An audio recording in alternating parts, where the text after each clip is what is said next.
So I had an athlete, a young gentleman, reach out to me, and he wants to know how to compete in CrossFit, or how to become a better competitor. He wants to do some competitions. He wants to really push his body, see what he's capable of. And this, what I'm about to go through, isn't necessarily just CrossFit specific, but I hope you can take this stuff and plug it into your sports as well. It's a lot of things that I've reiterated in the past, but just putting together in one short clip of mindful minutes.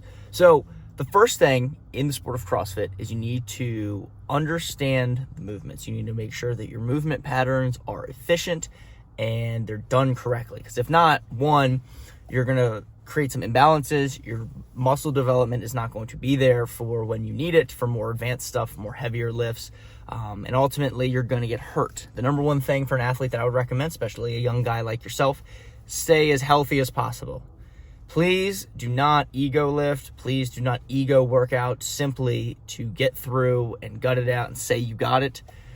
There's only certain circumstances where that is appropriate, like a competition setting, or if you've been following a training program for X amount of weeks and you are feeling like you were legitimately prepared. You've gone through the progressions, you've gone through the work, and you have now earned that attempt to put your ego out there and be like, I'm going to hit this lift, or I'm going to do this workout and absolutely smash it. Shouldn't be every week. It shouldn't be every day that you're doing this. One of the rules I like to follow that I've heard from runners is the 80-20 rule, where 80% of my workouts, or the total volume of work that I do in a given day, in a given week, on average, is probably somewhere between 80% moderate to 20% super high intensity, hard balls to the wall. You can't go balls to the wall every time because your body will run down. And you can only train as hard as you recover. So whenever you start creeping into that 70-30, 65-35, you probably need to tone it back a little bit. You need a deload week. You need to assess your nutrition. Because another thing that I was looking at is, as I was training so intensely, I would cut weight. I'd get ripped up, which is great. Aesthetically, I look awesome. But physically, I wasn't able to perform because there wasn't enough energy in my system to actually get the results and produce and keep moving.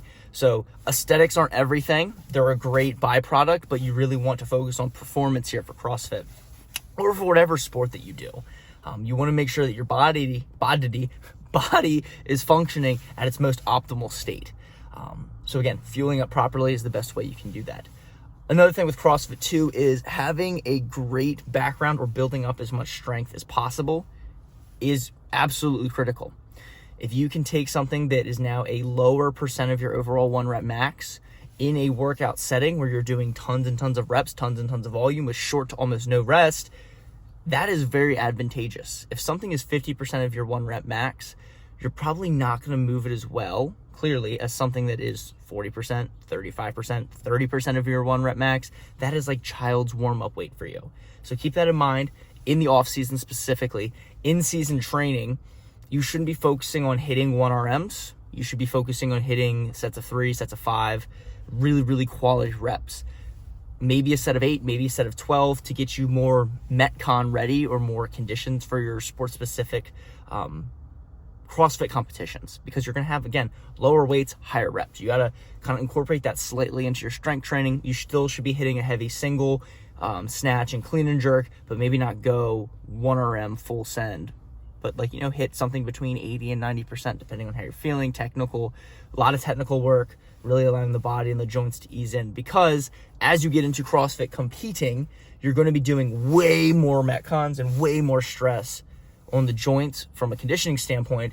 So you probably need to back down the strength just a little bit, especially if you're young, your body's still developing. You can only take so much volume at once. So those are just a few points that I just wanted to hit and get out there for you.